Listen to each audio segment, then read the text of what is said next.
Good morning students. प्यारे बच्चों, हिंदी की पूरक पाठ्य पुस्तक के अंतर्गत आप लोग चैप्टर 2 जॉर्ज पंचम की नाक शीर्षक का अध्ययन कर रहे थे। जैसा कि आप सभी लोग कहानी के 3 अंश का अध्ययन कर चुके हैं, आज हम लोग चौथे अंश का अध्ययन करेंगे। चौथा अंश इस प्रकार है।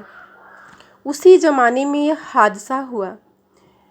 इंडिया गेट के सामने वाली जॉर्ज पंचम की लाट की नाक एकाएक गायब हो गई। हथियारबंद पहरेदार अपनी जगह तैनात रहे। गश्त लगती रही और लाट की नाक चली गई। रानी आए और नाक न हो, एकाएक परेशानी बढ़ी, बड़ी सरगर्मी हुई। देश के खैरख्वाहों की एक मीटिंग बुलाई गई और मसला पेश किया गया कि क्या किया जाए। वहाँ सभी सहमत थे कि अगर यह नाक नहीं है तो हमारी भी नाक नहीं रह जाएगी। उच्च स्तर पर मशवरे हुए, दिमाग खरोचे गए और यह तय किया गया कि हर हालत में इस नाक का होना बहुत ज़रूरी है। यह तय होते ही एक मूर्तिकार को हुक्म दिया गया कि वह फौरन दिल्ली में हाजिर हो। मूर्तिकार यूँ तो कलाकार था, पर जरा पैसे से लाचार था। आते ही उसने हुक्कामों के चेहरे देखे।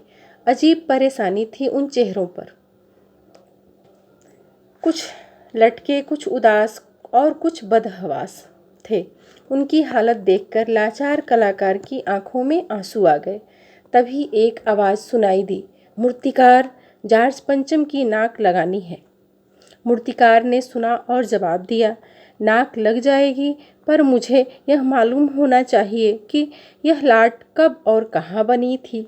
इस लाट के लिए पत्थर कहाँ से लाया गया था।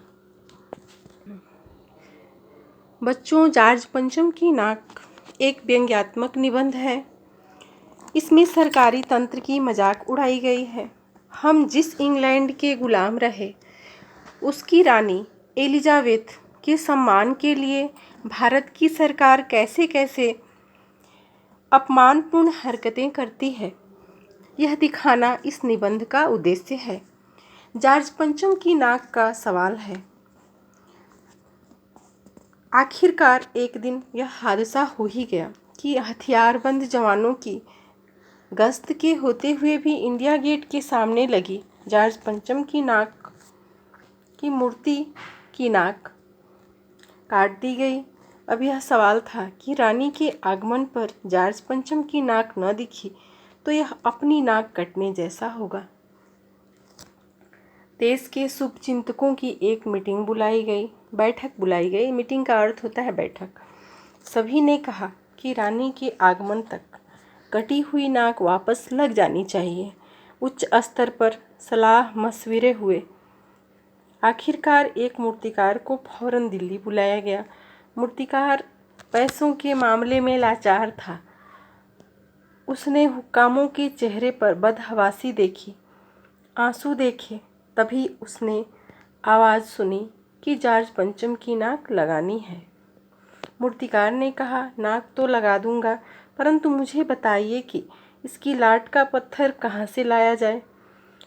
हुक्कामों के चेहरे पर हवाइयाँ उड़ गईं, यानी वो अवाक रह गए।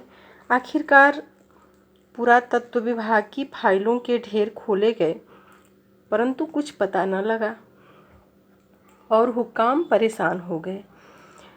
एक खास कमेटी बना दी गई, उसे नाक लगाने का काम सौंप दिया गया।